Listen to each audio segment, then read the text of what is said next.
បងប្អូនចាខ្ញុំទើបតែមានពេលកាត់វីដេអូនេះតិចតួចចឹងណាបងប្អូនចាខ្ញុំទៅលេងនៅសួនដែលគេឲ្យឈ្មោះថា Coconut Hop នៅប្រទេសហូឡង់នេះបងប្អូនចាសួននេះគឺល្បីល្បាញណាជំវិញពិភពលោកបងប្អូនមនុស្សទូទាំងពិភពលោកចង់មកលេងសួននេះហើយបើខ្ញុំធ្វើការស្រាវជ្រាវនៅតាម Google ទៅឃើញថាទំហំនៃសួននេះគឺ32ហិកតាបងប្អូនចាហើយខ្ញុំទៅហ្នឹងនិយាយទៅបានអត់ពេញមួយថ្ងៃទេបងប្អូនចាពាក់កណ្ដាលថ្ងៃទេទៅណាដើរអត់សប់ទេហើយងាកទៅណាក៏ផ្កាដែរចាផ្កាគឺមានចម្រុះតែម្ដងមានតាំងពីផ្កា cherry មានតាំងពីផ្កា tulip ផ្កា hyacinth bluebell អីចឹងណាបងប្អូនច្រើនណាផ្កាច្រើនមែនទែនស្អិចស្កះហើយ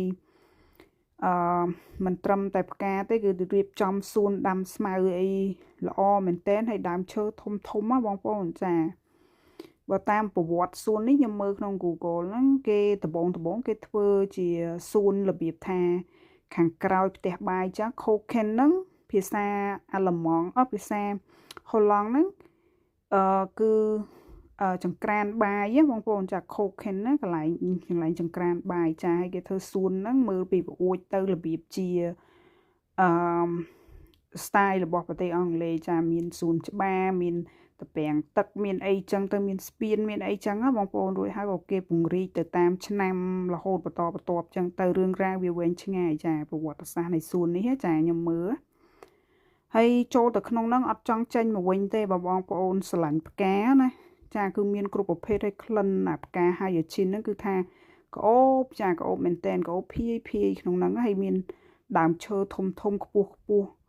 មានព្រែកមានអីនៅតាមហ្នឹងទៀតបងប្អូនចាហើយនៅខាង